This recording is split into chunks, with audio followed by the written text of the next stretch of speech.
and welcome to a new video. If you enjoyed today's video, please leave a like and subscribe, and let's get into this video and what we're talking about. So today in this video we're going to be talking about what is franchising. We're going to be covering what it is, a brief history and some examples to hopefully broaden your understanding and knowledge of what franchising is, so you can leave this video with a better knowledge. So let's start off with the definition of what franchising is before we get into anything else. So franchising is when an existing business owner, the franchisor, sells the rights to a third party, the franchisee, to trade under its name. So in essence, the franchisor sells the business as a commodity. He sells the business formula to franchisees to open up stores under its name. So how does this work? How does it work in the real world? Well, in franchising, a franchise owner partners with a corporate brand to open a business under the brand's umbrella. So the franchisee owns and operates the location using the franchisor's brand name, logo, products, services, and any other assets under the brand.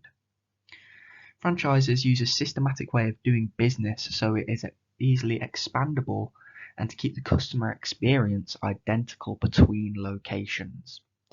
So what does this mean?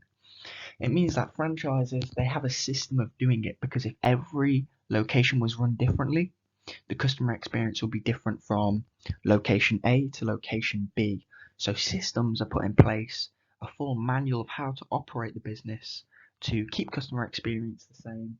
The franchisor will supply the franchisee with any equipment needed, any advertising needed for the store, and we're going to take a look at an example of this in a bit so you can look and get a better understanding of how this works. So don't worry if you don't quite understand it yet.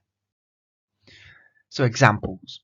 McDonald's. So McDonald's is arguably the most successful franchise of all time, with 38,000 locations open worldwide. There's no doubt that the system Ray Kroc implemented in McDonald's show its success. Some other examples of franchises also include Starbucks and Taco Bell, some others you may be familiar with. Ray Kroc was the one who bought McDonald's off the McDonald's brothers and franchised it. He sold McDonald's as the system to franchisees. So when you go to a McDonald's in England and in America, it will be a very similar experience. There'll be the same, relatively the same items on a board, and you know what you're getting when you go into a McDonald's or a Starbucks or a Taco Bell. They're all the same. It's the same customer experience all the way through. Now, a book that I recommend reading on this topic, which really explores this and really helps build your knowledge of it and help you to understand it, is The E-Myth. The E-Myth, in the book, Michael Gerber talks about what he terms the turnkey revolution. So in this book he discusses the success of McDonald's. He calls this revolution as the success rate of franchises are a lot higher than those of independent small business owners looking to open a store under their own brand, under their own name.